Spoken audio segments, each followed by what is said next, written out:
Lucas,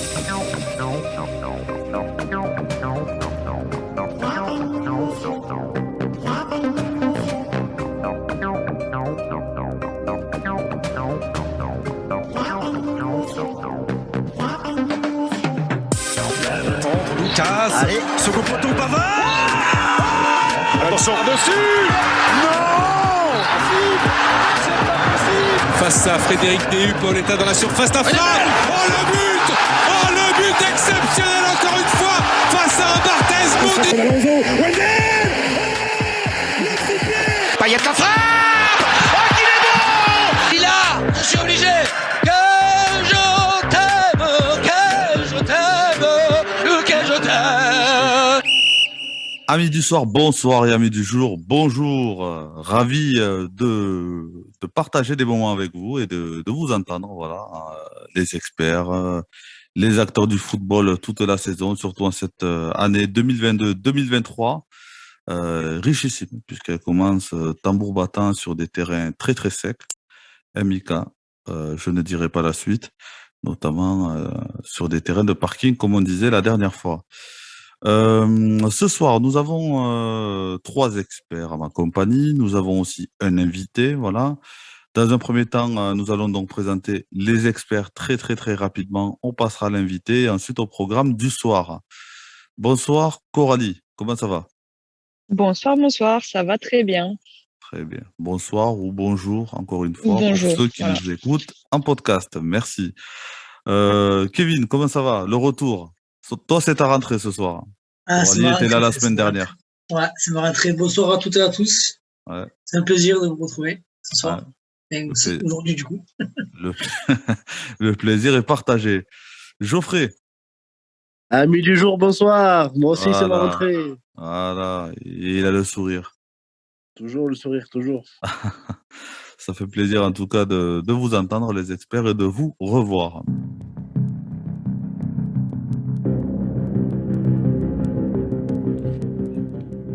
Tout de suite, faites rentrer l'invité en commission face aux experts.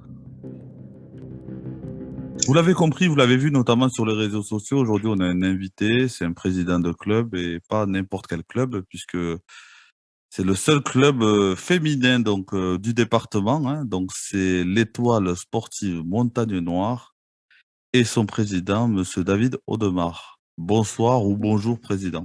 À vous de voir. Bonjour à tous. Merci de m'accueillir pour discuter un petit peu de football féminin pour une fois. Oui, c'est vrai, on n'en parle pas assez. Un coco. C'est clair. C'est vrai, Coralie est là pour nous tirer les oreilles. Hein. Donc, Ouais. y a pas de souci. régulièrement. Voilà. Ouais.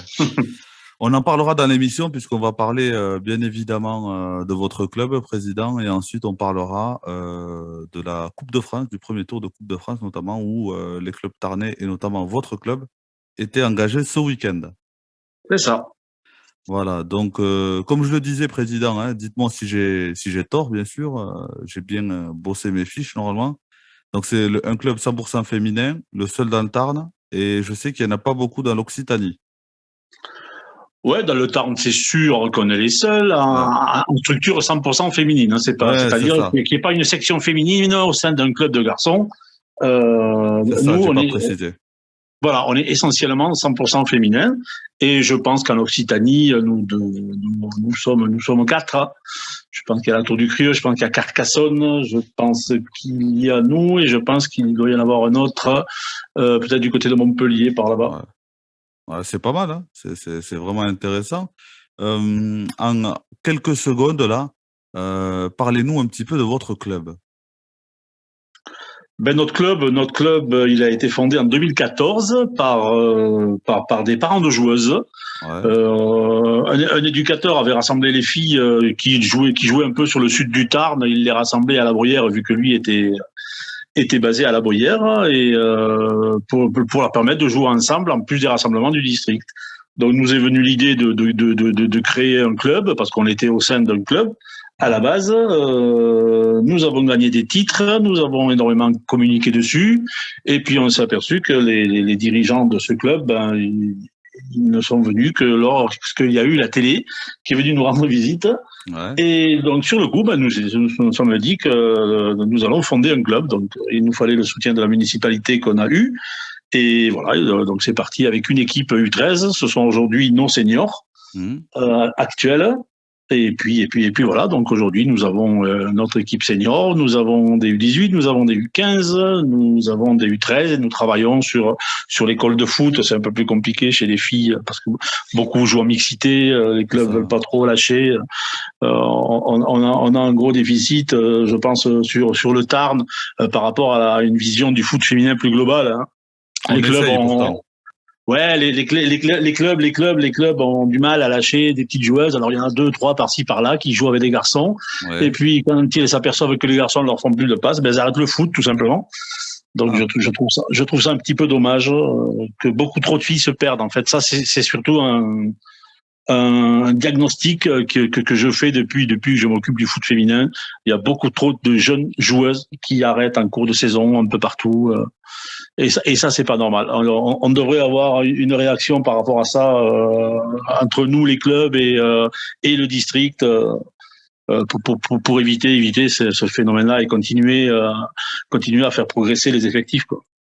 En tout cas, le district essaye, bien sûr, oui, bien sûr. Des publicités là-dessus. Je dis pas qu'ils font rien. Hein. Ah non, ça je sais. Non, je sais pas ce que j'ai pensé. Non, rassurez-vous. Je sais qu'ils essayent, en tout cas. Mais ça reste quand même compliqué, comme on l'a très souvent dit dans nos émissions. Il y a même Geoffrey expert du soir là, avec nous, qui a côtoyé le monde du foot féminin et qui nous a donc déjà dit aussi que c'était compliqué. Coralie aussi, qui est joueuse aussi au passage. Joueuse et ancienne joueuse de Geoffrey. Et ancienne joueuse de Geoffrey, voilà, ça fait beaucoup. Voilà. Ta famille. C'est ça, la famille. Ça va. Elle a pas l'air malheureuse, donc ça va. Non, ça va, ouais. Non, je regrette même, Ah. Non, c'était sympa. C'est pas mal. Geoffrey, qu'as-tu à dire des propos de M. Demain ? Non, mais ce que je le rejoins beaucoup, c'est que il y a beaucoup de vérité dans ce qu'il dit, et c'est vrai que il y a beaucoup de choses qui expliquent ça, et c'est malheureux parce qu'on n'arrive pas à trouver pour l'instant de solution pour garder ces filles-là. La solution, a priori, on l'aurait, c'est qu'il y ait des équipes féminines chez les catégories jeunes qui se créent un peu plus. Et pourquoi pas justement des groupements d'équipes sur certains secteurs, parce que par exemple il va y avoir une jeune qui va être à Briatex, une jeune à Groyer, une jeune à Lavore par exemple, dans un secteur comme ça, et au final elles sont que 2 ou 3 par club, et elles se retrouvent sans rien au final pendant 4-5 ans, jusqu'à ce qu'elles aient l'âge, on va dire, d'être autonomes, peut-être reprendre un senior, mais ça arrive très peu souvent. Une fille qui arrête, c'est rare qu'elle reprennent directement le foot, parce qu'après il y a les études, il y a d'autres sports qui arrivent. C'est comme chez les jeunes enfants, hein, quand tu n'as pas de foot, tu vas te mettre à essayer autre chose, du tennis, de la danse, autre chose, et tu passes à autre chose.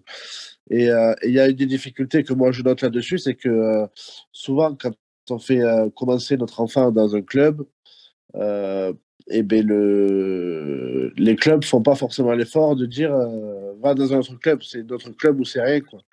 Et il y a encore un esprit de clocher, je trouve, un peu trop important sur pas mal de clubs pas que du département, parce que c'est national, hein, ça serait trop facile de dire que c'est que chez nous. Non, bien sûr. On a un esprit de clocher qui fait que on a du mal à se dire tant pis, notre fille on la laisse partir ailleurs. Mais au moins elle continue le foot. On préfère la perdre que, entre guillemets, la donner à une autre équipe qui sera potentiellement une concurrente plus tard. Et voilà. Et je trouve qu'il y a un travail à axer là-dessus. Mais bon, c'est très très difficile à mettre en place parce qu'il faut des moyens humains, des gens qui sont sur le terrain régulièrement même pour faire ça. Et on est tous déjà investis dans nos clubs, mais c'est difficile de se dégager pour faire autre chose en plus, quoi. Donc il faut des moyens qu'on n'a peut-être pas forcément ou qu'on ne met pas encore en avant actuellement. Après, je pense que la solution, comme font d'autres départements, hein, je pense à l'Aveyron, je vais penser à l'Aude, ils n'autorisent plus la mixité, en fait, quasiment. C'est-à-dire que si votre fille veut jouer au foot, elle est obligée de jouer dans une équipe de filles. D'accord. Ça, je n'étais pas au courant. Voilà. Oui. Et oui, c'est pour ça que vous avez dans l'Aveyron, ils ont le bras, la tête d'avance sur nous. Ils ont un championnat de district à 3 divisions. Ils ont de la pratique pour toutes les catégories. Nous, dans le Tarn, c'est que de l'interdistrict. Dès les U13, on est obligé de les faire partir jouer à Toulouse parce qu'on n'a rien à leur proposer au sein du district, quoi. Et même les petites cette année, suite à la réunion que nous avons eue avec le district la semaine dernière, donc la pratique sur les petites sera interdistrict aussi. Hein. C'est-à-dire les U13 ? En dessous même. En dessous même ? Ah oui. Moi qui ai coaché les U13 féminines l'an dernier, j'étais quasiment tout le temps en Haute-Garonne. Ben oui, c'est que de l'interdistrict. Ben c'est-à-dire que des clubs annoncent des équipes qui ont des équipes U13 dans leur effectif, et puis on s'aperçoit que sur les plateaux et sur les petits tournois, ils n'y sont jamais. Alors, je sais pas où est-ce qu'ils les mettent, je sais pas qu'est-ce qu'ils en font. Mais en attendant, à la Ligue, ils ont les licences U13 pour pouvoir jouer à des niveaux importants. Et nous sur le terrain, mais ces clubs-là, on les voit pas. Alors, je sais pas contre qui joue, je sais pas où c'est qui joue, je sais pas. Il faut leur poser la question. Ça, je sais pas, je serais pas à vous répondre. Ah oui, mais pourtant, dans les règlements, quand il y a les sanctions de fin d'année. Ah, vous les voyez, oui. Ah oui. Vu que pour être rien qu'en R2, il faut avoir 12 ou 15 filles, je sais pas, de U6 à U10. 12 petites, c'est ça, 12 petites. Il faut avoir une équipe U13 et il faut avoir une équipe U15 ou U18. Donc forcément, tous ces clubs-là sont tenus d'avoir ces équipes-là. Ouais, mais ouais. Mais pourtant, nous, il y a quand même d'autres équipes du Tarn en régional, autant R1 qu'R2. Moi, il y a des clubs que j'ai jamais joué contre en U13. Hein. Donc, je sais pas. Je sais qu'il y a beaucoup de clubs qui s'y mettent. Après, de là, avoir pas mal de catégories sur les jeunes, ça va paraître un peu compliqué encore. Mais je pense que dans l'avenir, ça viendra petit à petit, puisque pour moi, le foot féminin est encore en plein développement. Ah oui. Mais chez nous, ça, voilà. Partout, non, c'est sûr. En nombre de licenciés, on progresse, on progresse. On a presque des progressions à 2 chiffres chaque année. Mais je trouve quand même qu'il y a une certaine stagnation et que, comme disait, c'est Geoffrey tout à l'heure, que les clubs ont du mal à lâcher leurs filles. Moi, je vois autour de la Bruyère, il y a des dizaines de clubs. Et alors, quand tu regardes, il y a une fille par-ci, une fille par-là, une fille. Alors, à 15 km à la ronde, je vois pas ce que ça fait pour le bien de la joueuse, quoi, tout simplement. Pas pour l'intérêt du club, quoi. Parce qu'une licence d'une gaffette de 7 ans, c'est pas ce qui goûte, c'est pas ce qui va sauver le club, c'est pas. Par contre, à mi-saison, elle va arrêter, elle. Après, c'est quoi les moyens pour les fidéliser, je veux dire, dans les clubs, c'est-à-dire de tout jeune? Est-ce qu'une petite fille pour elle à 6-7 ans, est-ce que c'est pas compliqué de se mettre au foot? À part si les parents ont baigné là-dedans, je veux dire, mais est-ce que c'est pas compliqué aussi? Non, parce qu'on voit des passionnés qui arrivent à cet âge-là. Hein. On voit qu'il y a des passionnés, elles viennent pas forcer toujours. Oui, elles ne viennent pas forcer. Nous, celles qu'on rencontre, on va à leur rencontre dans les écoles, par le biais d'éducateurs sportifs qui sont de mèche un petit peu avec nous. Hein. On va les rencontrer, on va leur expliquer, venez essayer. On fait des essais gratuits autant qu'ils veulent. Elles peuvent venir. Elles peuvent venir là tout le mois de septembre. Les entraînements sont ouverts pour tout le monde. Ouais, c'est bien parce que nous, on est obligés. Cette année, sur les catégories U6, U10, on fait une licence gratuite. Hein. Ah, ben voilà. Oui, parce que moi, l'an dernier, en R2, j'ai pris 3 points de moins parce que il me manquait quelques filles U6, U10. Moi, la sanction, je l'ai prise en fin d'année. Donc là, on me dit que... en tout cas, c'est une bonne idée, président. C'est vraiment une bonne idée. Ben là, moi, je dis, une licence U6, U10, ça coûte pas cher. Hein. Oui, donc... Comme on ne dit pas le coût d'une licence, je pense que vous tous, vous le connaissez. Ça va pas ruiner un club non plus. Hein, donc nous, on a des petits moyens et puis on fait ça. Donc pour les attirer, pour les mettre, parce qu'on sait très bien que moi je trouve un peu dommage de leur demander 90 ou 100 balles. Chez nous c'est 90, mais et puis qu'elles arrêtent au bout de 2 mois, quoi. Voilà, donc après, ça leur permet à cet âge-là, nous, en tant que club de foot féminin, on se doit de faire ça pour essayer de les intéresser au maximum et qu'elles puissent intégrer nos équipes plus grandes. Et puis voilà. Hein. Et je pense que l'opération sera renouvelée. Hein. Ah oui, moi je pense que c'est une très bonne idée. Je me mouille pas, parce que je suis pas le seul décisionnaire, il y a un bureau quand même, mais oui. C'est pas la Russie. Donc, en tout cas, vous n'êtes pas trésorier. donc voilà. Heureusement que Poutine nous écoute pas, attention. Voilà. Non mais voilà, c'est quelque chose qui fonctionne quand même. Hein.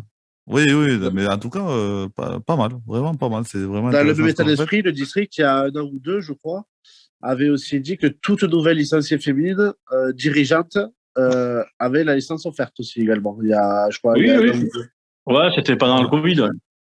En tout cas, pour les tout jeunes, tu sais, ceux qui ont 6 ans ou quoi, pour les aider, 5-6 ans, là, c'est très bien. Ça fait une longue période d'essai et avec le temps, ça peut très vite matcher avec le foot. Hein. Voilà, bien sûr. Et le plaisir. Mais quand tu fais les tournois de fin de saison chez les petits, tu te rends compte que, on va dire, une équipe sur 2 en U7, il y a une fille, quoi. Au moins une dans l'équipe. Donc, le potentiel de faire 2-3 équipes entièrement féminines dans le département, dans ces catégories-là, il y est. Maintenant, il faut réussir à s'entendre, comme je disais tout à l'heure, pour pouvoir laisser partir et qu'elle puisse faire une équipe 100%, qui soit 100%. Non, mais c'est ça. Nous, la fondation de notre club, à la base, ça a été ça. Hein. C'est un dirigeant qui a rassemblé des filles de Mazamet. Moi, j'avais ma fille qui était à Mazamet, il y en avait qui étaient à Saint-Amand, il y en avait qui étaient à Castres, il y en avait qui étaient à Villemur, il y en a qui étaient à Sorèze. Ben, il les rassemblait sur des entraînements tout ensemble, il les convoquait, il contactait les parents, et puis venez, on va. Et puis tant bien que mal, on a réussi à faire une équipe, on a rassemblé une quinzaine de joueuses, et c'est comme ça qu'on est parti. Et la première année qu'on a créé l'équipe, qu'elles se sont toutes rassemblées à la Bruyère, en fait, elles ont gagné le challenge féminin régional U13. Ah ben c'est bien. Et déjà les problèmes avec le montage, c'était encore pas Montagne Noire, puisque c'est arrivé après Montagne Noire. Ouais. Ça a été la seule année, quand nous avons gagné, que Midi-Pyrénées n'était pas représenté en finale nationale à Cap-Breton. Parce que d'habitude, c'était le TFC, mais là, le TFC, on les avait battus. Ouais, chapeau, président. Donc, je vous garantis, ça a été la seule année. Là aussi, il a fallu remuer ciel et terre et faire. Mais non, voilà, Midi-Pyrénées n'était pas représenté. Okay. Ça faisait peut-être pas assez bien. Ça fait mauvais genre. Hein. Ouais. Donc déjà dès le début, c'est peut-être moi. Hein. Ouais. Je pense pas que ce soit personnel. Ouais. Non, je pense pas. Moi aussi, on va pas se mouiller là-dessus, je pense pas. Non, ouais. Je pense pas du tout. Non, pas du tout. La saison, bon, ça on y viendra tout à l'heure, mais on va en parler quand même. Elle a déjà commencé à Pays d'Oc ce week-end. Hier après-midi. Ouais, c'était hier après-midi, ouais, j'ai vu. Ouais. Est-ce que c'était compliqué? C'était compliqué, non, deux équipes de niveau égal. Après le terrain, tout ça. Ah ouais, les conditions actuelles. Encore, ils ont pas un terrain trop dégueulasse. Hein. Ouais. Je pense que chez nous, il est pas mieux. Hein. Ouais. Il est pas mieux. Donc, bien sûr, c'est dur comme la pierre. Hein. Ouais. Il y a des rebonds comme sur le parking d'Auchan. C'est ça. Donc, non, mais c'est compliqué. Hein. Après, le match à lui-même, c'est très bien déroulé. Hein. Dans l'état d'esprit, c'est chaud. C'est très chaud hier. Ouais. Ah ouais, il a fait très chaud, bien sûr. Hein. Ouais. Et l'équipe la plus opportuniste et réaliste a gagné. Voilà. Ouais. En plus, eux, ils ont mis les buts et nous, on les a pas mis. C'était le même niveau, c'est ça? Ouais, tout à fait. Ouais. C'est niveau identique, quoi. Ouais. C'est R2, les deux. Ouais. Après, XR2, non. Oui, XR2, attention. On va y venir. XR2, ça n'existe pas, donc. Il n'y a que moi qui m'appelle XR2. On va y venir, mais du coup, très bonne transition, du coup. Ouais, rapidement, juste avant de passer à ça, en même temps, j'ai vu que vous avez des jeunes joueuses qui étaient présentes à la rencontre Albi-Marsac-Saint-Etienne, c'est ça? Ouais, tout à fait. Donc, Albi-Marsac. Belle initiative. par le biais d'Alvaro, nous a contactés. On l'avait déjà fait au tout début, il y a un petit moment, quand Albi était en D1. Donc c'est vrai que les filles apprécient, les petites jeunes, c'est toujours bien de rentrer. Donc là, elles sont rentrées au bras des filles de Saint-Etienne. Elles ont fait des photos devant le bus, elles étaient ravies, quoi. Ouais. Et donc je remercie encore une nouvelle fois, je réitère mes remerciements à Albi pour ces invitations-là. Et c'est vrai que c'est le club qui doit tirer tout le foot féminin dans le Tarn vers le haut. Ouais. Et je leur souhaite de se maintenir ou ne serait-ce que remonter à l'échelon au-dessus, mais ça devient de plus en plus compliqué. Donc, il faut au moins qu'ils restent à ce niveau-là, quoi. Ouais. Pour qu'on ait une vitrine dans le Tarn sur le foot féminin, quoi. On leur souhaite, en tout cas, malheureusement, ils ont mal commencé puisque Saint-Etienne a gagné cette rencontre. Oui, mais c'était que le premier match. Oui, c'était le premier match, c'est pour ça. Mais ça va être, avec les modifications des championnats, ça va être des saisons compliquées à tous les niveaux. Ouais, mais ça, on l'a vu aussi la saison dernière, ouais, ce qui a été mis en place. Nicolas nous en avait parlé. C'est vrai que ça va être assez pas mal comme chemin pour monter là. Ah oui. Pour monter, puis pour descendre aussi, parce que de D2 en D3, il y aura 3 poules en D3, c'est ça? Je pense, ouais. Ouais, c'est ça. Donc, ça va être costaud. Donc tous les clubs c'est pas forcément plus mal pour le foot féminin, je pense, parce que ça fait des années qu'on le dit que chez les filles dans le foot féminin, vu qu'il y a moins d'équipes, moins de nombre que les garçons, tu montes plus vite. Les écarts tu peux monter plus vite. Les écarts de niveau. Mais l'écart de niveau d'une division, c'est comme si tu montais de 2 ou 3 chez les garçons. Ah oui. Donc oui. Donc ça devait déjà rien que District R2, c'est un monde à part. Et de Régional 1 à D2, c'est la même chose. Les équipes R1 qui montent D2, tu rencontres quasiment que des équipes ou des clubs semi-professionnels, professionnels qui ont des moyens, parce que c'est des moyens aussi, quand tu montes à D2, tu vas plus juste à l'autre bout de ta région, de ton département, tu vas à l'autre bout de la France. Donc, quand tu vois qu'Albi est parti à Brest ou des choses comme ça, c'est encore autre chose. Donc une 3e division ils vont découper la France, je crois, en 3 parties ou 4, où ça sera quand même plus sectorisé et permettra d'avoir des filles de niveau un peu, on va dire, intermédiaire. Ça peut être intéressant pour tout le monde. Parce que là, les gaps, ils sont énormes, hein, entre les niveaux. Nous, on le voit, même en passant de R2 à R1, c'est encore pire que de district à R2. Ouais. Et ce qui se passe donc, c'est que les clubs, on va dire, moyens qui arrivent à monter sur une saison savent pertinemment qu'ils vont redescendre, mais en redescendant, ils savent qu'ils vont perdre leur meilleure joueuse, leurs 2 meilleures joueuses, et du coup, contribuer à s'affaiblir. Donc, c'est peut-être moi, je pense que c'est une bonne chose de ce qu'ils vont faire. Très bien. Allez, maintenant, la transition de tout à l'heure, on la reprend. On va revenir sur les malheureux faits. Voilà. Donc, vous étiez, excusez-moi, président, en Régional 2, voilà, avec le club de Pays d'Oc et d'Albi Marsac. Pour le Tarn, oui, c'est ça. Pour le Tarn, je parle bien sûr. Nous, on parle beaucoup pour le Tarn dans un premier temps, sauf que eux étaient dans la poule A, voilà. Ou inversement, eux étaient dans la poule B. Ils sont dans la poule B, ouais. A, voilà, je mélange. Voilà, c'est la poule Languedoc qui est la poule A. Voilà, c'est ça, avec de très gros déplacements. Voilà, donc là, je synthétise un petit peu. Vous avez essayé de trouver un terrain d'entente avec la Ligue. C'est ça. Mais la Ligue est restée ferme là-dessus. Du coup, vous êtes en forfait général. Voilà, c'est vraiment triste pour les filles. Ils nous ont passé en forfait général parce qu'il n'y a pas d'autre terme pour eux. Ouais. Mais bon, moi, je veux que ce soit clair. C'est pas un forfait général, vu que hier nous étions sur le terrain. Un forfait général, moi, j'en parle qu'il n'y a plus d'équipe. Oui, non, c'est ça, oui. Voilà. Oui, donc, nous, l'équipe, elle y est. Donc, nous, on s'est retiré du R2 en signe de protestation et de contestation. D'accord. Voilà. C'est dans ce sens-là que vous l'avez fait. Oui. Ah, moi, c'est dans ce sens-là que je l'ai fait. Et la communication que je fais par rapport à cette situation, c'est pour qu'elle serve les autres clubs, que ça se reproduise plus. Il faut plus que ça se reproduise. C'est pas possible autrement. Ils n'ont pas le droit de faire ça. Ouais. Alors que dans leur règlement, dans leur compte rendu de réunion de comité directeur, c'est bien stipulé, noir sur blanc, je l'ai encore fait paraître sur notre page Facebook, les critères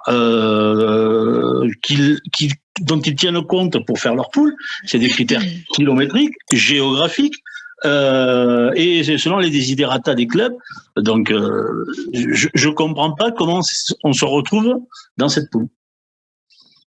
Alors que l'an dernier, en début de saison dernière, en septembre dernier, donc quand on nous a présenté la modification des championnats, donc au passage à 2 poules de 12, pour cette saison, Ouais. donc les membres de la Ligue et de la commission féminine ont bien dit que ce seraient 2 poules partagées, voilà, équitablement. Voilà. Donc nous en sommes restés là. Moi, j'en suis resté là jusqu'au 8 juillet 2022, date à laquelle les poules sont sorties, et à ma grande stupéfaction, je me retrouve dans la poule A, dite poule du Languedoc. C'est ça, mais est-ce que vous avez une explication là-dessus? Absolument pas. Ah. Absolument pas. Et ça, c'est la première chose que je reproche à la Ligue. Donc sur ce compte rendu que j'ai publié l'autre jour, Arnaud Dallapria, notre président, stipule qu'il faut prévenir les clubs de pourquoi ils se retrouvent dans ces poules-là. C'est marqué noir sur blanc. Moi, personne m'a appelé. Le seul contact que j'ai eu, c'est par mail. Pour me dire que non, c'est comme ça, et on me demandait de faire l'effort cette saison. Donc pourquoi il y a que moi qui ferai un effort cette saison? Je vois pas. Je vois pas pourquoi il y a que moi. Vous avez fait quoi comme démarche du coup suite à l'apparition? Est-ce que vous les avez contactés? Ah ben bien sûr, moi dès le 10 juillet, parce que la réunion c'était le jeudi, le vendredi, après il y avait le pont du 14 juillet, donc dès le 15 ou 16 juillet là, j'ai commencé à envoyer des mails, j'ai contacté Chantal Deloge qui est à la commission féminine de la Ligue au service compétition, donc elle m'a dit écoute, fais un mail, donc j'étais en contact avec elle, j'ai envoyé des mails à la Ligue, à la commission des compétitions, la commission féminine, pour avoir des réponses, ça prenait une quinzaine de jours, et des réponses qui ne tenaient pas debout. La seule réponse que j'ai eue, c'était voilà, on te demande de faire l'effort cette saison. Ah ben non, il est hors de question que je fasse l'effort cette saison. Le district a essayé de vous aider. Voilà, donc après, moi, j'ai contacté le président Carus, qui est pour l'aviser de la situation et pour lui spécifier mon mécontentement. Donc, il a aussi appelé la commission féminine. Il est rentré en contact avec eux plusieurs fois. Il leur a demandé de me répondre. Personne ne m'a répondu. Donc voilà. Et la situation s'est arrêtée là. Fin août. Voilà. Donc depuis, pas de nouvelles. Depuis, pas de nouvelles. Là, ils ont fait une parution comme quoi, lors du comité de direction de jeudi dernier, ils avaient bien reçu notre mail, comme quoi nous retirions et comme ils nous passaient en forfait général. Voilà. Puis ils nous ont envoyé comme quoi on était forfait général avec le règlement et puis avec toutes les amendes qui vont découler. Vous avez eu des amendes aussi? Oui, quand vous êtes forfait, vous avez une amende. Oui, on est d'accord, mais quand même, là, s'il vous plaît. Ah, mais je peux vous dire que l'amende, je vais la publier aussi. Hein. Et je vais faire du bruit autour de l'amende. Parce que, est-ce que la question qu'on se posait, c'est est-ce que aujourd'hui, ce forfait général, il est considéré comme un refus d'engagement ou est-ce qu'ils ont juste dit forfait général Non, forfait général, c'est-à-dire que je ne peux pas théoriquement jouer une accession dès cette année. Je suis obligé d'attendre 2 ans. Donc c'est ça, c'est un refus. Enfin, ils le considèrent selon les statuts de la Ligue comme un refus d'engagement. Donc une descente en district, une amende et une impossibilité d'accession à R2. Voilà. D'accord. Ok. Donc, bon, bien sûr, avant de prendre toutes mes décisions, parce que bon, c'est pas une décision facile, j'ai bien sûr sondé les principales intéressées, c'était les filles. Moi, il est hors de question que je demande à mes filles, dont la moitié de l'équipe est étudiante à Toulouse, d'aller jouer à Beaucaire ou à Perpignan le dimanche à 15h, un week-end sur 2 pendant 11 mois, ou pendant 10 mois, et de rentrer à Toulouse à 23h le soir. Et de partir à 9h du matin de la Bruyère. C'est hors de question. C'est hors de question. Donc, et là, tout le monde me comprend, mais personne n'a rien fait. Voilà. Tout le monde me comprend. Ouais. C'est ça qui est bien. C'est que tout le monde est d'accord avec moi, tout le monde me comprend, mais personne n'a rien fait. Donc, moi, j'ai pris la décision. Voilà, un bon père de famille, parce que j'ai un club à gérer, je peux pas faire n'importe quoi. Des déplacements de ce type-là, c'est près de, allez, on va dire entre 700 et 1000 euros. Ouais. Hein, en gros, avec les locations, les autoroutes, le prix de l'essence qui est cadeau en ce moment, les repas, voilà, c'est en gros ça, une équipe, un déplacement de cet ordre-là. Donc, Et ça donc, c'est un vous budget. fait partir plus tôt, rentrer plus tard aussi, forcément. Mais bien sûr, je suis obligé. Moi, pour aller à Perpignan, c'est 2h30, Perpignan. Donc après, tous les clubs, c'est Canet, c'est pas Perpignan, Canoës, c'est pas Perpignan, c'est Toulouse, c'est derrière. Il faut y aller, donc c'est plus de 2h30. Le Beaucaire, c'est 3h30. Ouais. 7 de la Bruyère, vous êtes du Tarn, vous connaissez où on est. Pour aller à 7, moi, il me faut 2h30. 7, Donc, ils sont forfait général, donc je vous rassure, vous n'y serez pas allés. Ils sont passés forfait aussi? Ils sont passés forfait général. Dans votre pool, ils sont plus que 10. Eh ben. Non, mais vous voyez, donc moi, je suis très remonté par rapport à ça, parce que d'être le seul, alors que dans l'autre poule, moi, il y a les deux clubs d'Albi, il y a Porté, il y a les Guevins, il y a Sainte-Christie-Fontenille, voilà, tous les clubs qu'on était l'an dernier, là. Voilà, moi j'ai des clubs à 4 km. Après, on avait Carca et Béziers. Moi, Béziers, pour aller jouer à Béziers, de la Bruyère, c'est 1h30.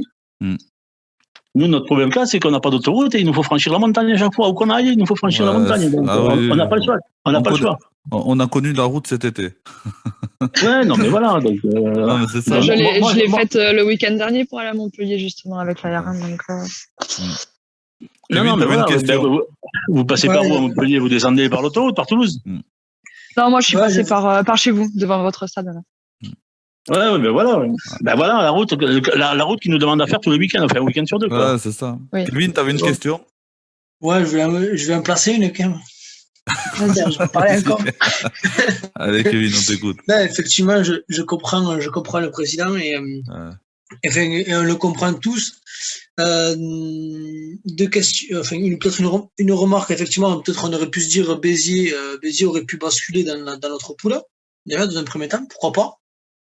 Ça aurait peut-être une possibilité. Au Carca. Au Carca. Bon, ça, c'est une première. Après, pourquoi pas Béziers au Carca plus que nous? Non, là, je suis d'accord. Après, est-ce que vous avez, parce qu'effectivement, vous avez soulevé l'un des problèmes qui, pour moi, quand même, est majeur, c'est les frais. Est-ce que vous avez tenté une négociation ou un terrain d'entente avec la Ligue sur ce point-là, en leur disant, bon, ben, nous, au pire des cas, on veut bien faire l'effort comme vous nous demandez cette saison. Mais par contre, il nous faut une aide financière parce que voilà, c'est déjà compliqué de demander aux filles de sacrifier, c'est le mot, de sacrifier un jour, surtout le dimanche. Donc, est-ce qu'il y a moyen d'avoir une aide financière pour budgétiser tous ces déplacements, quoi? J'ai pas fait de demande spécifique, donc nous la municipalité m'a rappelé dernièrement pour si ma décision, notre décision, parce que c'est pas la mienne, était irrévocable, mais en plus au-delà de l'aspect financier qui est un réel souci, c'est de demander à mes filles qui sont en 3e, en 4e année de fac d'aller passer c'est du R2 féminin, c'est du R2, c'est pas, on n'est pas en R1, on joue pas les montées, on joue pas, c'est le plus bas niveau régional. Donc, d'aller passer tout le dimanche de 9h du matin jusqu'à 23h le soir, ou minuit qu'elle va rentrer à Toulouse, pour aller jouer un match de foot. C'est ça qui est inconcevable. C'est ça qui est inconcevable. Donc, ils ont peut-être pensé que, ça a coupé. Ils sont et au Perpignan peut-être à faire leurs études, nous c'est pas le cas, nous ils sont à Toulouse. Ouais, donc l'an dernier, il y avait déjà eu une refonte de poule parce qu'il y avait eu plusieurs clubs du Languedoc qui avaient été forfaits aussi, Narbonne, je sais plus qui. Donc, il y avait 3 poules l'an dernier, on est passé à 2. Donc l'an dernier, on m'a appelé, on me dit voilà, est-ce que tu veux y aller? J'ai dit mais moi aller dans le Languedoc, ça me dérange pas. J'ai rien contre aller dans le Languedoc, mais je veux pas être tout seul à y aller et je veux pas y aller tout le temps. Donc l'an dernier, on m'a posé la question, cette année on m'a pas posé la question, on m'a mis d'office. Alors, je sais pas si l'an dernier, ils ont pas apprécié le fait que je veuille pas y aller. Pas que je veuille pas y aller, mais que je veuille pas y aller. Ah, vous avez coupé le micro. Ils ont mis 4 équipes de Toulouse. Ils ont mis 4, pardon, attendez, je récupère ça. Ils ont mis 4 équipes de Toulouse dans la même poule que les 5 du Languedoc. Donc, en fait, les Toulousaines, TFC, Colomiers, je sais plus qui c'est qu'il y avait, On et Escalquens, peut-être. Oui. Ils faisaient 4 rencontres sur Toulouse et puis ils sont allés 4 fois dans le Languedoc. Donc, moi, sur ce principe-là, ça me va. d'aller moitié-moitié. Oui, faut pas que ce soit tous les week-ends, quoi. Ah, mais c'était un week-end sur deux, j'étais tout seul. J'étais tout seul, il y avait Jacques Rouget au-dessus de Montpellier. Non, bien sûr. Enfin, l'idée, c'est de entre guillemets, mixer c'était ce qui était prévu. C'était ce qui était prévu à la base, que les deux poules, donc les deux poules de 12, bon, s'il y avait 13 clubs Midi-Pyrénées et 11, à partir du moment qu'on puisse pas faire 12 et 12, on partage tout le monde. Voilà. Pour pas mettre un seul club en porte-à-faux. Je veux pas foutre la merde, mais est-ce qu'ils auraient eu le même discours avec qu'un club comme Toulouse ou Montpellier? Je pense pas, moi. Non. Plus facile de taper peut-être sur vous que sur un club comme Montpellier.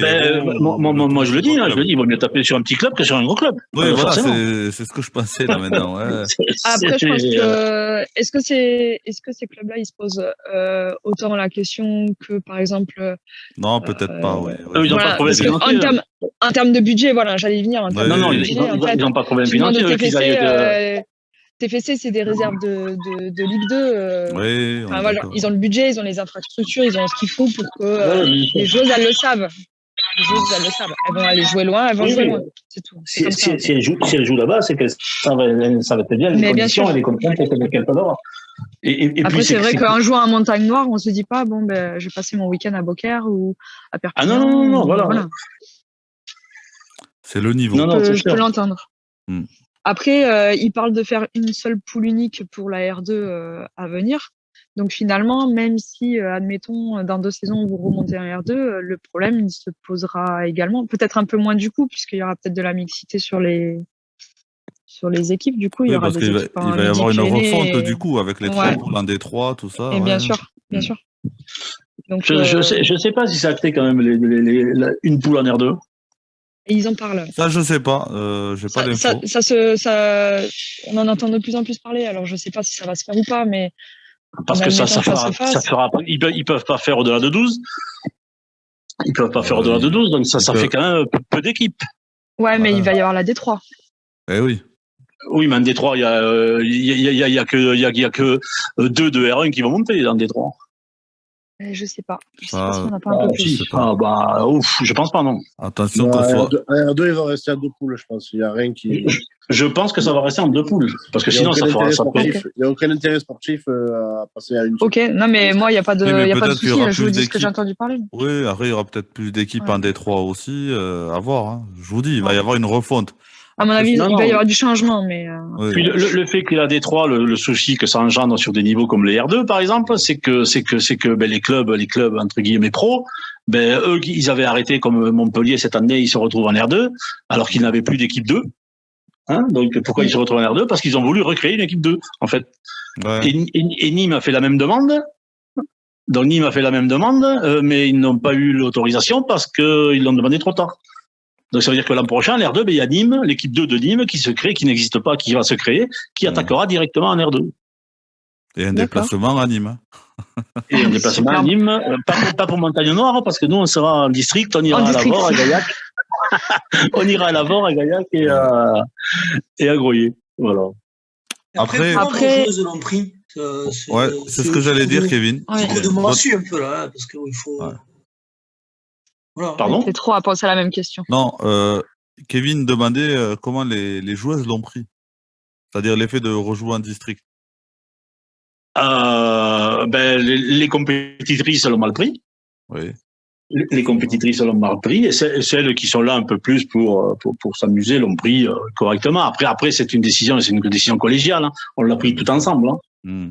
On l'a pris tout ensemble. Je les ai pas mis devant le fait accompli. Moi, je leur ai posé, voilà la poule qui est sortie, qu'est-ce qu'on fait? Dès le mois de juillet, qu'est-ce qu'on fait? Qu'est-ce que vous voulez faire? On a sondé un petit peu chaque fille. Voilà, ce qui résultait, c'est que moi, je veux bien y aller 2, 3, 4 fois, aller jouer à droite à gauche dans le Languedoc, mais pas un dimanche sur 2. Pas un dimanche sur 2, parce que les filles, il faut qu'elles rentrent à Toulouse le dimanche soir. Alors quand on allait jouer à Montauban, nous, à le minibus, on passait à Toulouse, on les posait à la bouche de métro, et puis elles rentraient chez elles à 18h, elles étaient chez elles. Après, dans les semaines ou mois à venir, quels sont les recours pour le Montagne Nord? Il n'y en a aucun, non? Aucun recours? Non, aucun recours. On est forfait général. Oui, ça, on est d'accord, mais est-ce que vous allez quand même continuer à vous battre pour vous faire entendre, quand même? Pour que ça ne se reproduise plus? Voilà, moi je vais faire tout le bruit que je peux durant toute la saison, et chaque fois que je vais pouvoir les rencontrer pour en discuter, je vais leur mettre cette affaire sur le tapis, et puis pour surtout que ça se reproduise pas, et qui commencent à réfléchir dès aujourd'hui à la situation en fin d'année, à qui c'est qu'ils vont mettre, comment ils vont faire, plutôt que d'attendre le dernier moment et se mettre à être devant le fait accompli là, et puis prendre un club là et le balancer là, et puis comme ils ont fait. Parce qu'après, oui, bien évidemment, je pense que cette histoire-là refera surface dans n'importe quel département. C'est possible. Ah non, mais c'est sûr, c'est sûr. Ou alors, il faut qu'il calcule bien les nombres de montées en Languedoc. S'ils veulent faire une poule Languedoc, une poule Midi-Pyrénées, il faut qu'il y ait 12 équipes de l'ex-Midi-Pyrénées et 12 équipes de l'ex-Languedoc. Mais pas 13 et 11, pas... Oui. Voilà, donc... Oui. Je sais que c'est pas simple de prendre des décisions sur des trucs comme ça. Je sais que c'est pas simple. Nous, on est amené à en prendre tout le temps. Oui. Mais bon, après, à un moment donné, quelqu'un y a lésé et un club qui se sent floué parce que nous, la R2, on l'a gagné sur le terrain. On l'a pas volé, on l'a pas. Notre maintien, on l'a gagné sur le terrain, même malgré les points de pénalité, malgré des forfaits Covid qui nous ont pas été accordés Covid, même donc on l'a gagné sur le terrain. Donc notre droit d'être à ce niveau-là, personne ne pouvait nous l'enlever. Voilà. Et c'est pour ça que je veux me battre. Après, c'est fait. On est reparti en district. Pour être transparent avec vous avez raison, président. Hein. Moi, j'avais calculé, j'avais quand même sondé un peu tout le monde, toutes les instances pour voir les possibilités que j'avais. Si je pouvais repartir en district, parce que j'avais quand même une équipe sous ma main, il me fallait faire jouer, moi. Ouais, ça, c'est mon seul but. Ça, c'est mon but. Moi, c'est ce pourquoi je suis président du club. C'est pour que les filles jouent. C'est pas pour ma poire. Moi, je m'en fous. Donc, c'est pour elle. Donc, l'équipe, elle était là. Elle est pas forfait. Hein. Donc, c'est pour ça qu'aussi, j'ai envoyé un courrier à tous les clubs de la poule R2, là, à laquelle on était, de la poule A, pour leur expliquer la situation. Que je me retirais, que ce n'était pas un forfait. Et que j'avais absolument rien contre le Languedoc, ni contre leur club, ni contre... voilà, je leur ai expliqué tous les problèmes que ça pouvait engendrer, et j'espère qu'ils ont bien compris. Certains ont compris vu qu'ils nous ont répondu gentiment. Oui, on comprend, mais comme je vous dis, tout le monde nous comprend, mais personne. Oui, personne n'arrive. Ça c'est dans tous les domaines, hein, je vous rassure. Oui, non, mais c'est ça. Après, vous avez quand même, bon, à EDC, on est d'accord, on peut faire du ski au Sénégal, mais vous n'avez pas eu peur quand même que le district ne puisse pas vous accepter en départemental? Non, parce que quand j'ai pris ma décision... on ne sait jamais, oui, mais ça peut être quand une répercussion de la Ligue au district. Oui, non, quand j'ai pris ma décision de me retirer du R2, j'avais l'aval du district pour partir en district. D'accord, ok, voilà. Et que la compétition de district est réellement gérée par le district. C'est eux qui décident dans leur district qu'est-ce qu'on fait, qui on reprend, qui on prend pas. Oui, voilà. On est d'accord. Oui, donc non, j'avais ces réponses-là. Sinon, je me serais pas retiré, je me serais débrouillé, je sais pas comment, mais donc on aurait peut-être trouvé des solutions, ou bien on aurait attaqué la saison comme ça, et puis peut-être qu'on aurait été forfait plus tard, et là un vrai forfait. Mais bon, je sais pas. En tout cas, c'est pas le foot que l'on aime, hein. Voilà. Ça. Non, pas du tout. Moi, c'est pas c'est pas les valeurs que je prône. Non, mais c'est ça. Et j'ose pas penser que cette décision a été faite exprès, voilà, et qu'il y a des plus hauts qui tirent un petit peu des ficelles. Non, j'ose pas y penser. J'ai aucune preuve de rien. Donc voilà. Souvent, on ressent les choses, président, vous savez. Hein? Souvent, on a des intuitions, on ressent les choses. Oui, voilà. mais bon.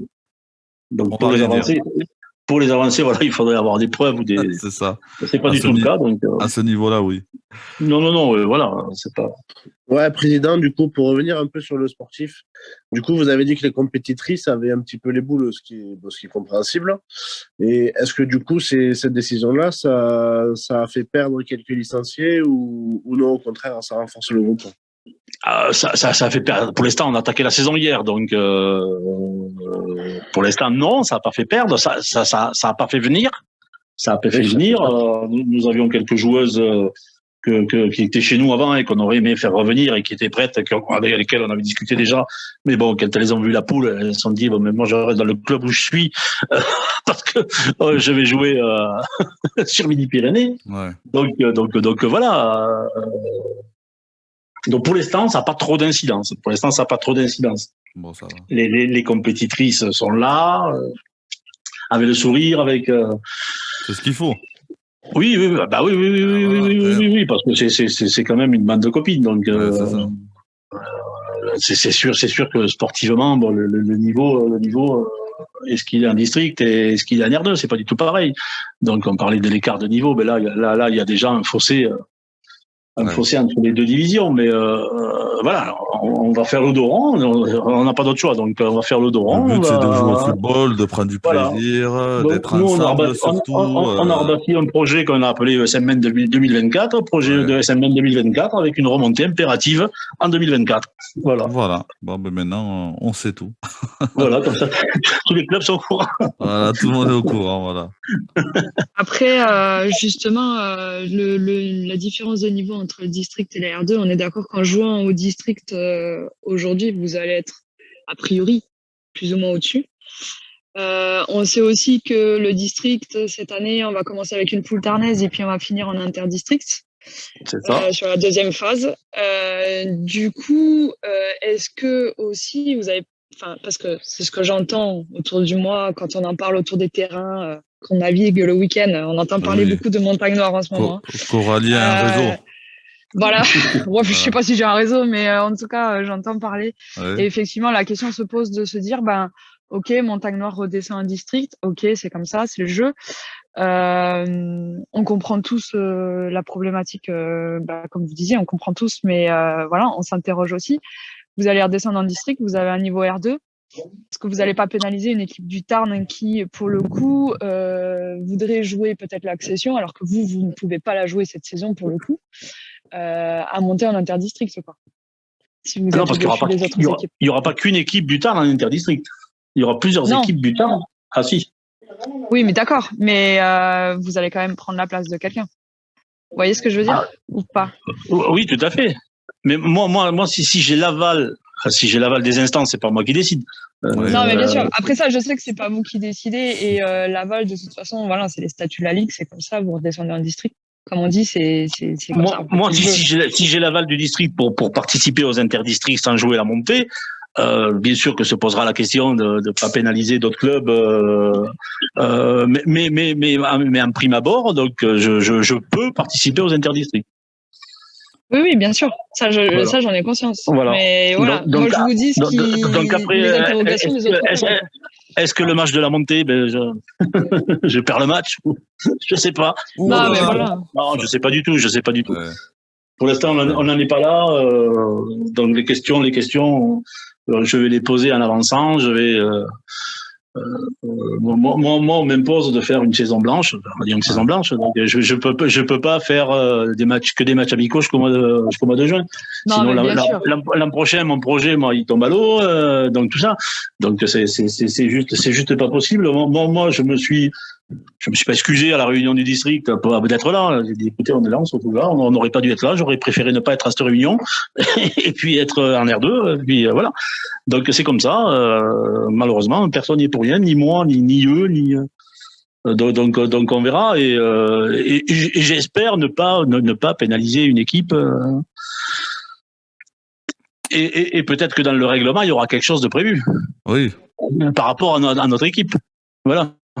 Parce qu'ils vont, c'est sûr que les autres équipes seront pas forcément contacts si. En fait, c'est un peu ce qui ressort, c'est-à-dire qu'à un moment donné, les autres se sentent un peu pénalisés. Mais vous inquiétez pas, ce qui est normal en fait. Voilà, je suis pas de la peine de 3 semaines. Hein. Encore une fois, je rejette pas la faute. Vous subissez aussi un petit peu le système. Donc, non, moi j'ai rien demandé. Donc à partir du moment où j'ai rien demandé. Mais du coup, c'est vrai que les autres s'interrogent sur le fait que eux aussi, finalement, ils vont peut-être subir un petit peu leur année en district avec votre descente. Non, mais c'est ça. Donc peut-être que ça fera encore plus de bruit. Ouais, ça c'est sûr. Oui, ça. Pour ne pas être reproduit. Du coup, pour les équipes qui se plaignent, pardon, président. Pour les équipes qui se plaignent, il faut leur demander si l'année prochaine elles montent, est-ce qu'elles sont prêtes à aller jouer à Beaucaire, à Perpignan, Non, mais bien sûr. Non, mais c'est ça. À part si elles ont des minibus, voilà, t'as compris. Non, mais même. Même. Oui. Ah, c'était une boutade. Non, mais bien sûr, non, mais c'est exactement ça. C'est un vrai bout en train. Le premier cas, c'est que cette décision qu'ils ont prise au mois de juillet, ça va faire un effet boule de neige toute la saison. Et puis ça va grossir. Alors bien sûr, on va casser des bâtons sur le dos de l'SMN. Ça, j'en suis conscient et je suis prêt à les assumer, les coups de bâton. Moi, j'ai pas de problème avec ça. Mais bon, moi, mon but c'est pas de pénaliser qui que ce soit. Hein. C'est pas de pénaliser qui que ce soit. Moi, nous, on est là sur le terrain pour jouer au football et pour gagner des matchs autant qu'on puisse. Et puis voilà. Après, il se passera ce qui se passera. Hein. Nous, ce qu'on est sûr, c'est qu'on ne peut pas monter.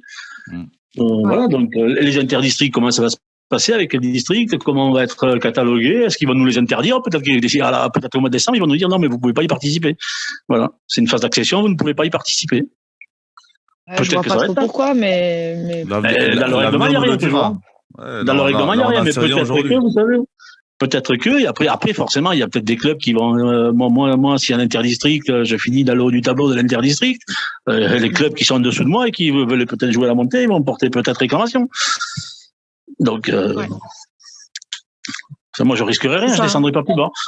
Non, mais en fait, c'est sûr que ça va. Ils me rétrograderont pas. Ça va avoir ce genre Non, mais ça, c'est quelque chose que je m'attends, des questions auxquelles je m'attends. Les clubs concernés, je les connais. Donc, j'ai pas de problème avec ça. Je suis à leur écoute. Je suis là pour répondre à leurs questions s'ils ont des questions. Ils vous entendent de toute façon. Voilà. Oui, bien sûr. Mais on va les rencontrer. On va se voir bientôt au bord du terrain, sur le bord du terrain. Et puis, nous, on n'a aucun problème par rapport à ça. Est-ce que ça a répondu à cette situation à laquelle on n'a rien demandé, quoi. Est-ce que ça a répondu à ta question, Coralie? Oui, non, mais après, c'était une question sans en être vraiment une, mais juste, on a pas conscience. Une interrogation. C'est une interrogation générale sur comment ça va se passer si, bien sûr, Montagne Noire, parce que bon, moi, je les connais un peu, quand même, les joueuses de Montagne Noire, je sais comment elles sont. Elles ont la dalle, sur le terrain, c'est bien. C'est agréable à jouer. Après, elles ont un bon petit niveau et donc forcément, elles vont.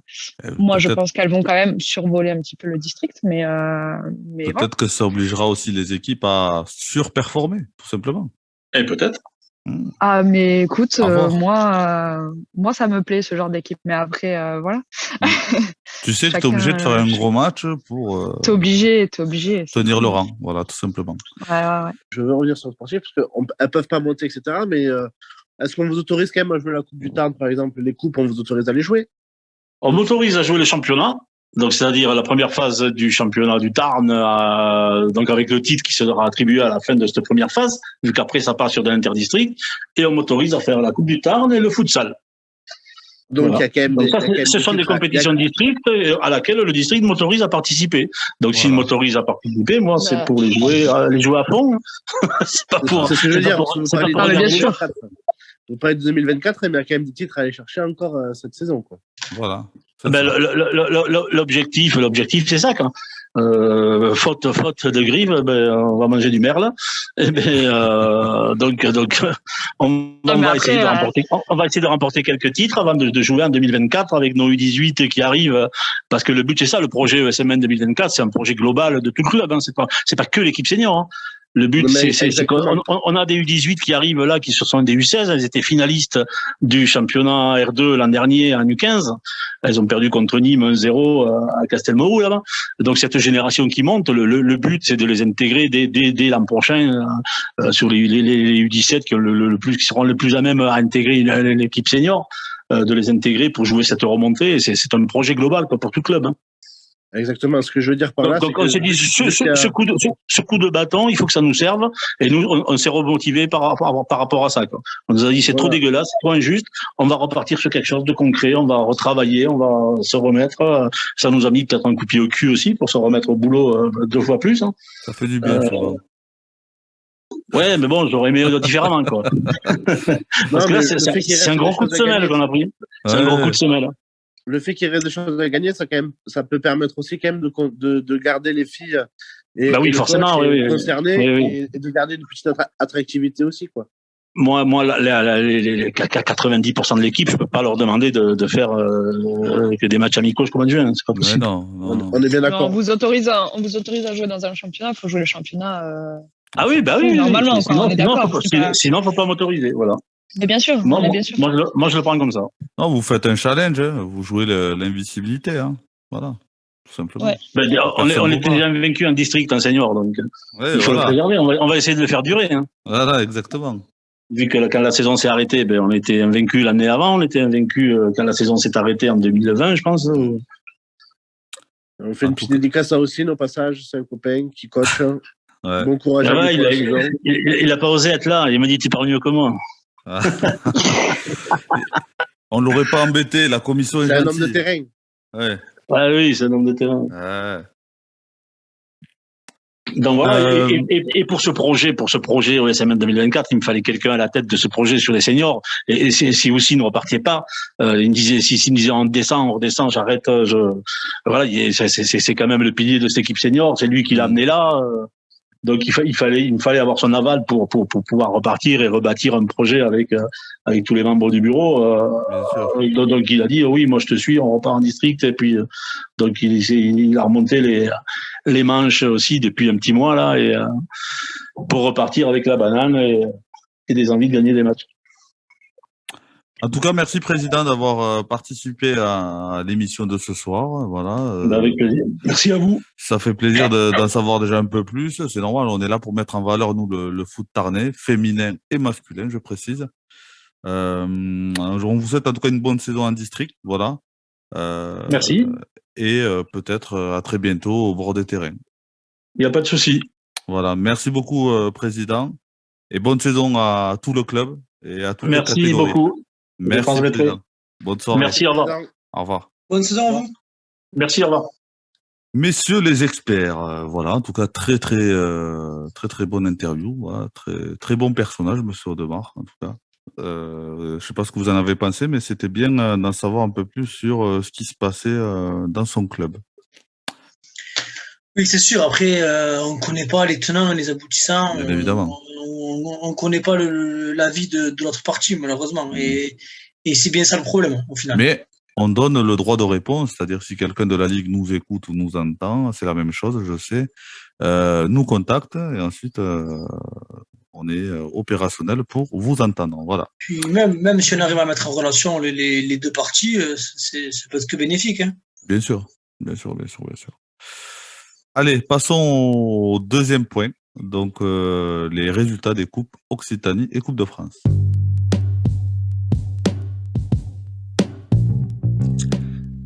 Et tout de suite, les résultats des clubs tarnais et tarnaises, bien sûr.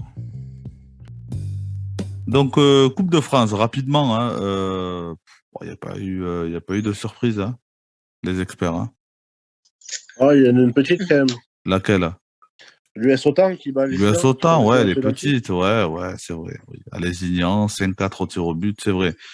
Mais après, la logique a été respectée. Groyer a failli faire un exploit, ouais, contre Balma, puisqu'ils prennent un penalty, c'est ça, à la dernière seconde. Ouais, dernière seconde. Ouais, c'est dommage pour eux. Sur un terrain très compliqué. Catastrophique. Ah ouais, mais ça, on y viendra après parce que les championnats reprennent la semaine prochaine dans des conditions très particulières. Voilà. J'ai appris des choses, donc on verra ce qu'on pourra dire là-dessus. Voilà, donc les résultats, vous pouvez les trouver notamment sur la page Facebook, hein, avec la qualification des clubs tarnais. Il y a qui encore? Il y a Albi Marsac, je vois. Il y a encore Giroussens, US Autan, La Crémade et Saint-Sulpice. Voilà. En Occitanie, vous avez vu un peu ce qui s'est passé en Occitanie, là, chez nous, ce week-end? Vous avez suivi ou pas? J'ai pas trop suivi, j'avoue. J'étais plus axé sur la Coupe de France. Ouais. J'ai pas trouvé les résultats parce qu'avec le problème qu'il y a eu là sur le site de la fédération, on n'a pas forcément eu accès à tout. Donc, Je vais vous dire rapidement. Copain d'abord, tant pis pour Mika, a gagné 5-3 à Perrin, parce que les experts de la semaine dernière avaient parié un petit peu. Mais Mika a perdu. Camboulin a battu Benfica dans un match très serré, apparemment 1-0. Lautrec a gagné 3-0 à Pays d'Agout. Réalmont, qui bat Castelnau de Lévis 1-0. Là, la sensation, c'est ça, c'est Brens qui gagne 3-0 à la Grave.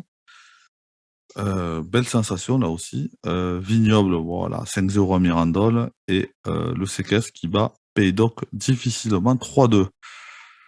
Tirage qui a été fait aujourd'hui à 12h30. Donc les affiches, vous les avez. Vignoble, Mazamet, là c'est pas mal. Gaillacois US réellement, ça va être intéressant. Brens, Castres, affaire à suivre. Copain d'abord, la Brespi, très intéressant aussi. Le Séquestre qui recevra Cambounet et l'Autrette qui recevra Blanc. Le Séquestre qui va devoir trouver un terrain pour recevoir Cambounet. Voilà, vu qu'il y a un arrêté maintenant sur les terrains du Séquestre, ça va être un peu compliqué.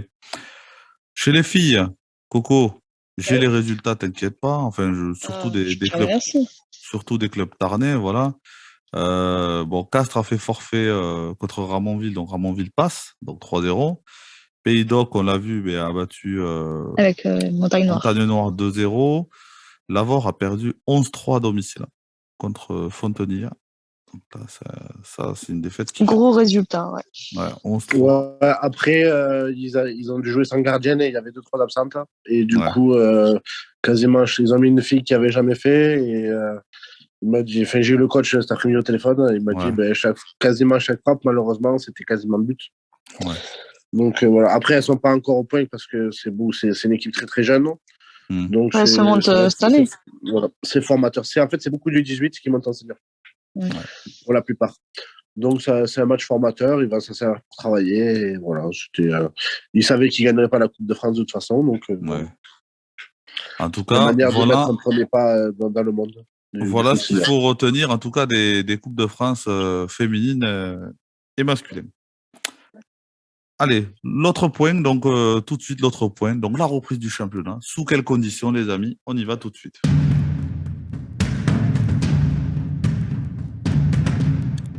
Et tout de suite, les points des experts. Allez, vous le savez, Kevin, Geoffrey, Coco, la semaine prochaine, c'est la reprise des championnats. Voilà, sous quelles conditions? Donc, on dit sous quelles conditions, bien sûr, c'est les terrains, on sait, ils sont tous secs. Voilà, donc des conditions très particulières. Mais ce qu'on apprend aujourd'hui, c'est que certains ont contacté le district, voire au-delà du district même, pour pouvoir repousser ou décaler la reprise du championnat. Donc, cette demande a été refusée. Voilà, donc il n'y aura pas de date de report, à part si tous les clubs s'y mettent, je sais pas ce qui pourrait se passer. Et autre chose aussi, pour les clubs comme Carmaux, le CKS ou quelques clubs albigeois ou à Castres, puisqu'il y a des arrêtés un peu partout maintenant, ces équipes-là qui ne peuvent pas recevoir, ça c'est l'info qu'on m'a donnée, qui ne peuvent pas recevoir, on leur demande soit de trouver donc un terrain par leurs propres moyens, ou d'inverser les rencontres, si l'équipe adverse peut recevoir, bien évidemment. Vous, les experts ce soir, qu'est-ce que vous en pensez de tout ça? Est-ce que vous avez aussi d'autres choses à rajouter? Non, moi, la chose que j'ai rajoutée, c'est que de toute façon, le district ne prendra pas la décision de repousser le championnat. Oui.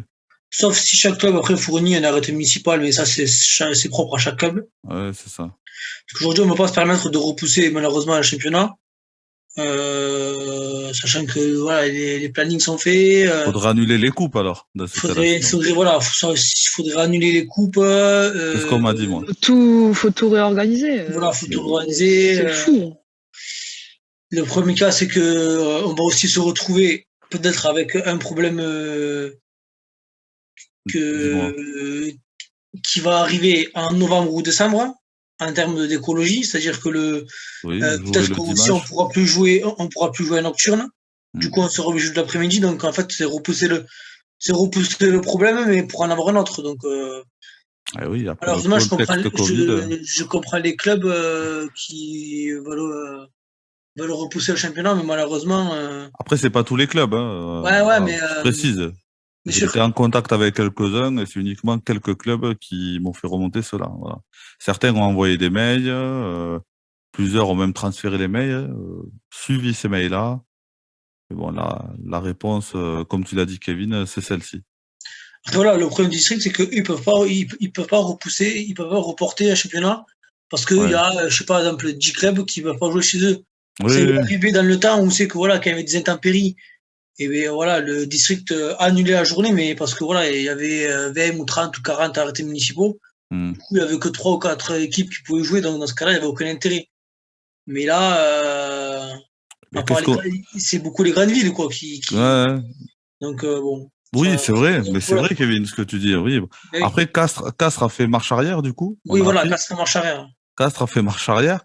Albi, dès demain, devrait aussi lever les arrêtés sur certains terrains. Donc, on va y voir un peu plus clair, enfin, j'espère. Oui, après, moi, je dis, malheureusement, il faut jouer. De toute façon... Non, mais on n'a pas le choix. Hein. Enfin, moi, en tant que passionné ce soir, oui, je vais te dire, oui, on joue.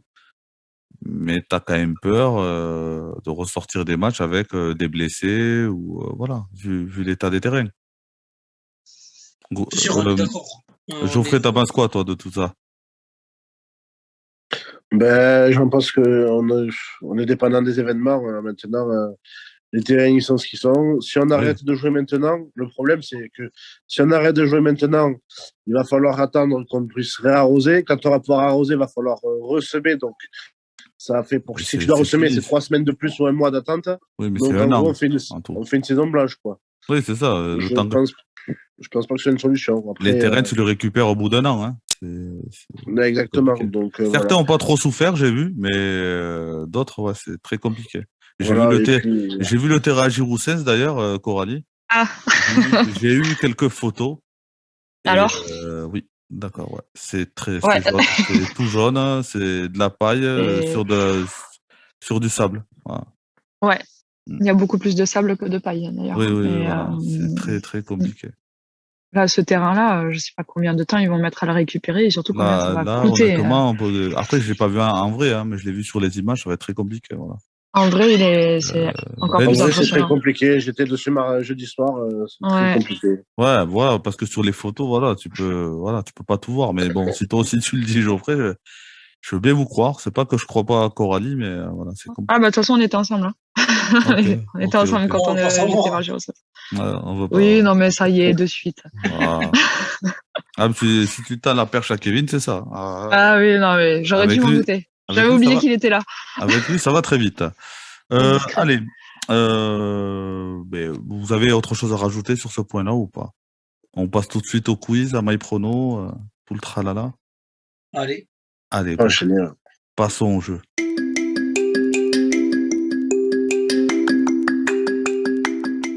Et jouez maintenant avec les experts de la panne. Non, t'avais dit pas de jeu. Allez, les jeux, si Coralie, il y a des jeux, celle-là je vais la garder, je sens. Il y a des jeux, voilà, les jeux. Comment non, pas les jeux. Ouais, t'es pas mal. Ouais, c'est pas mal celle-là. Je suis toujours dans les saucisses. Non, bon, ça va. Oh non, pas les jeux. Ça, on ne peut pas le savoir non plus. Mais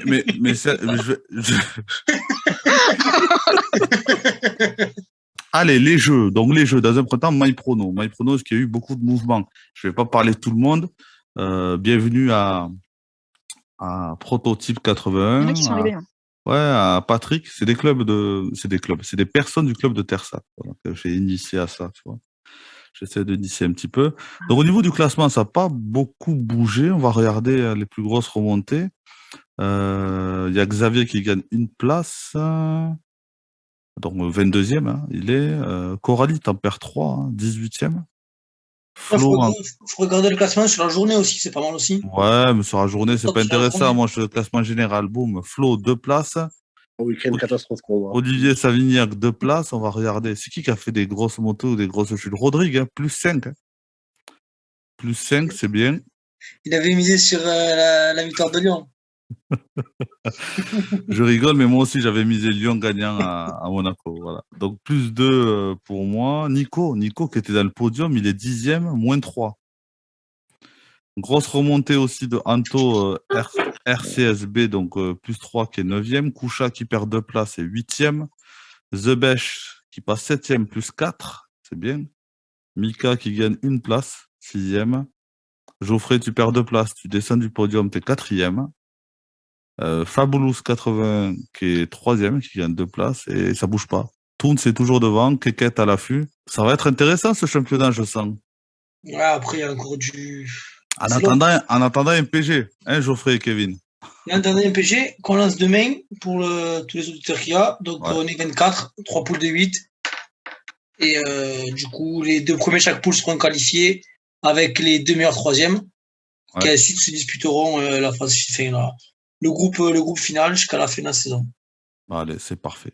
Magnifique, Kevin. Tu as tout calculé. Donc, rendez-vous demain sur l'application MPG sur la Ligue La Panousse Foot. Tout de suite, Coco, t'aimes ça? Chérie Coco, non, je rigole. Ça va être le quiz de Keket ou de La Panousse Foot, mais là, Keket va devoir participer.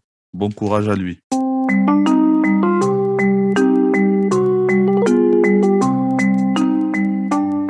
Et tout de suite, le quiz de Keket. Le quiz de moi?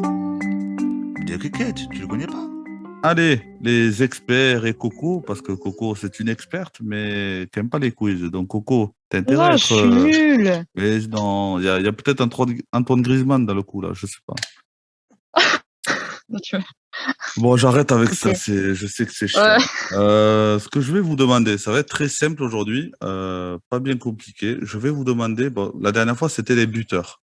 Voilà. Maintenant, ça va être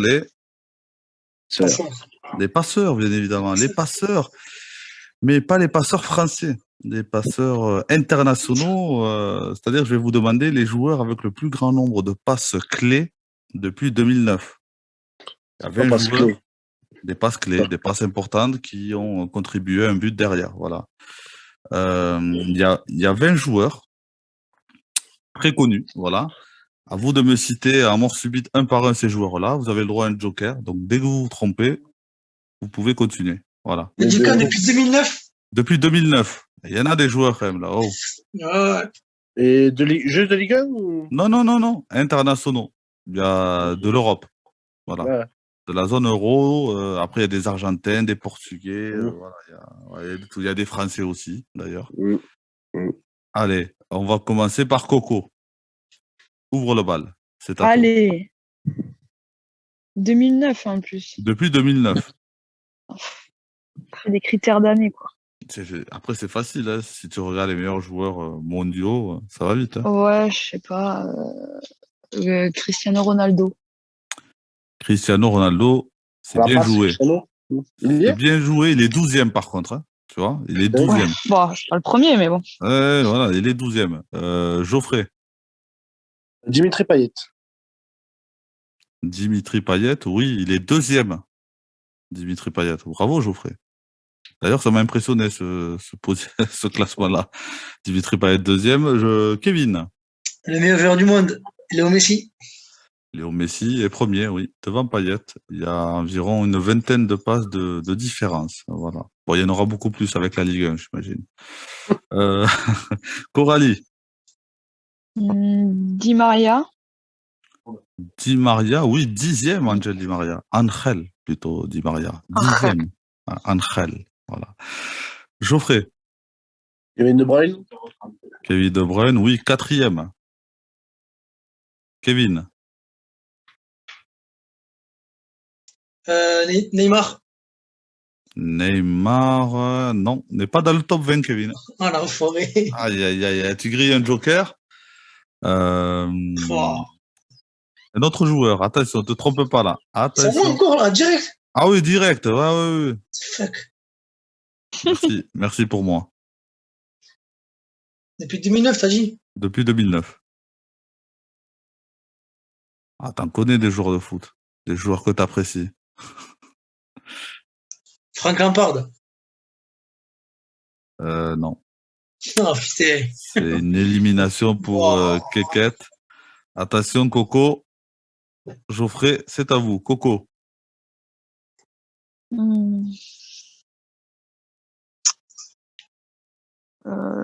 Je sais pas d'idée là. Allez. Je sais pas, au pif, Van Den Bomen. Van Den Bomen. Au pif, il n'y a que lui qui m'est arrivé.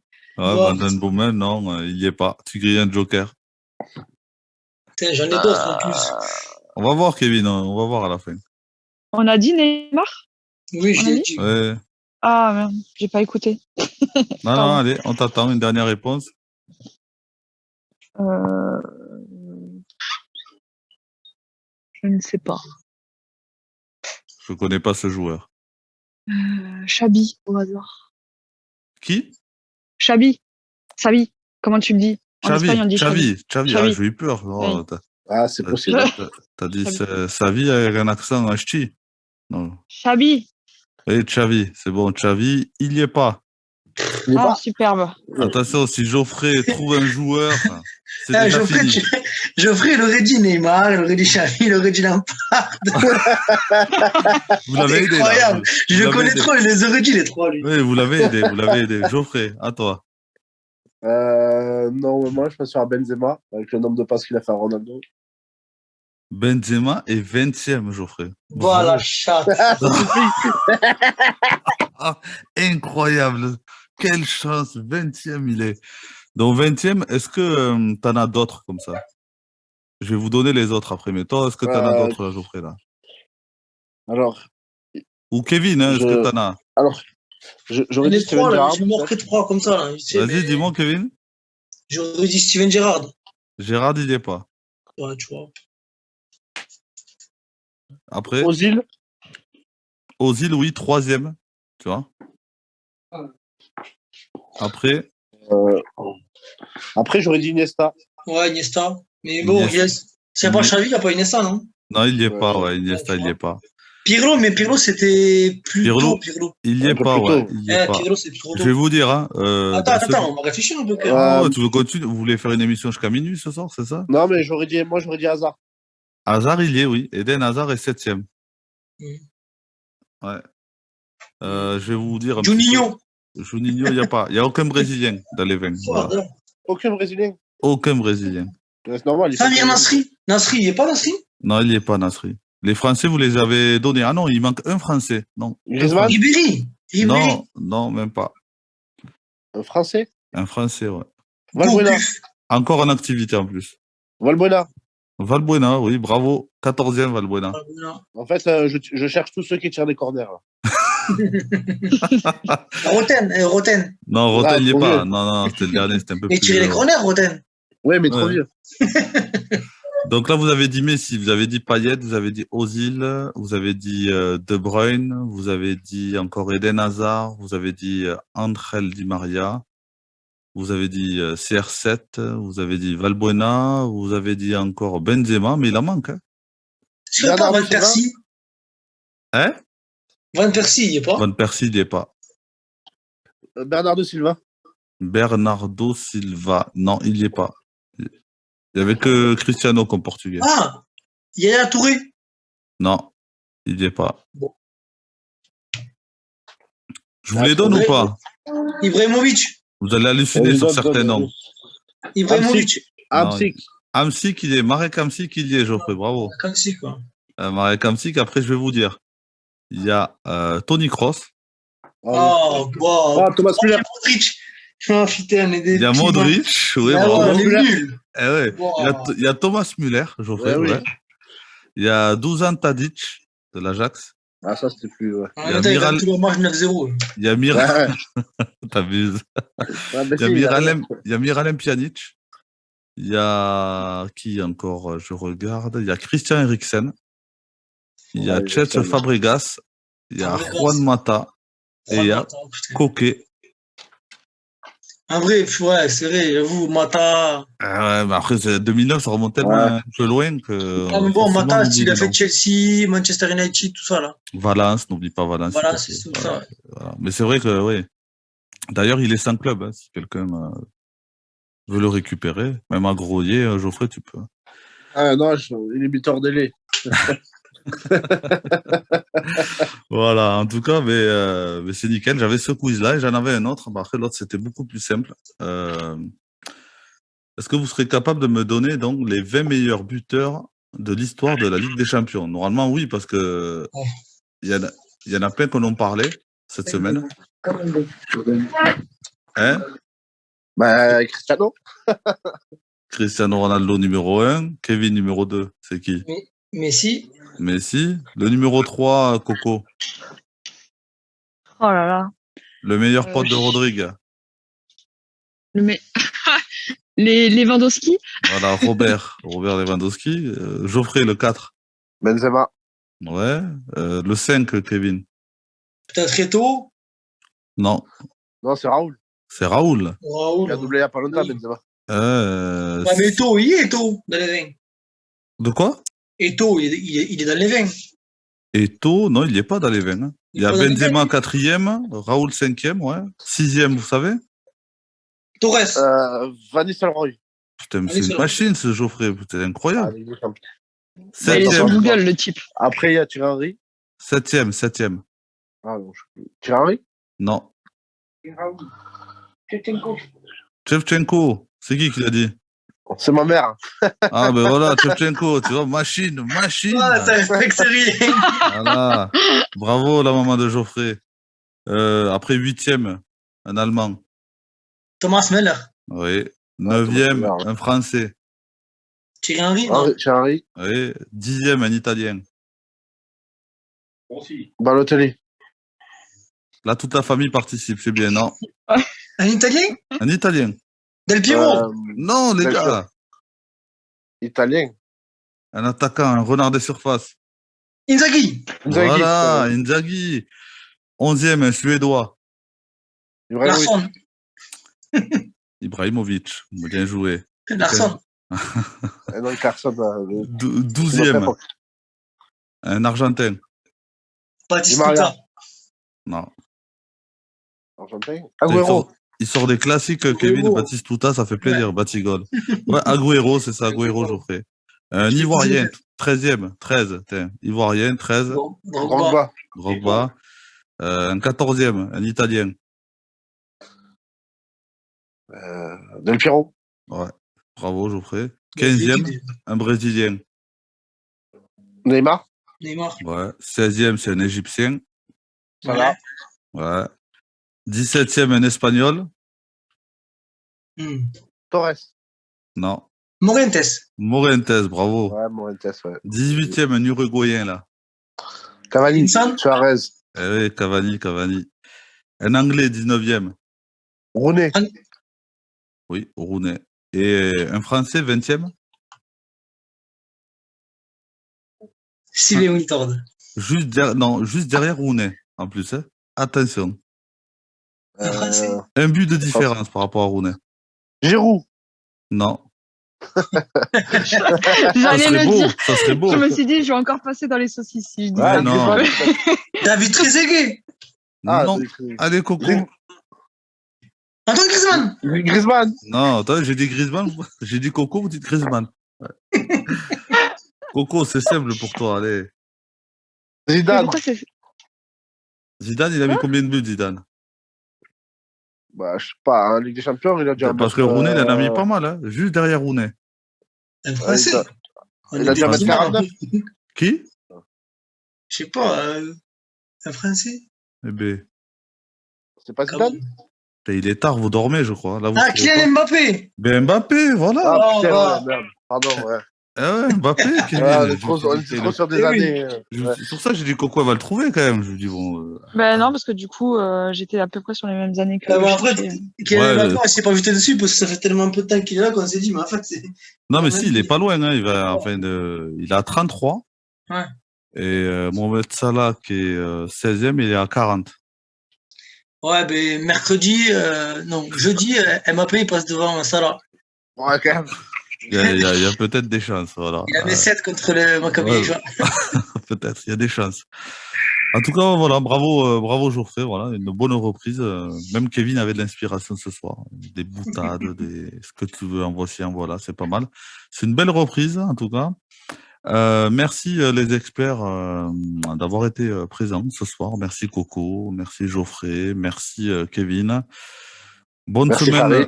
Ouais, merci de rien. Ouais. Bonne semaine de foot à tous et à toutes et rendez-vous la semaine prochaine. Ciao, ciao. Bonne reprise à tous pour les championnats. Bon courage à tout le monde. Ouais, bonne reprise à tous les clubs et bonne saison à tous les clubs et à toutes les ententes aussi. Hein, Mika.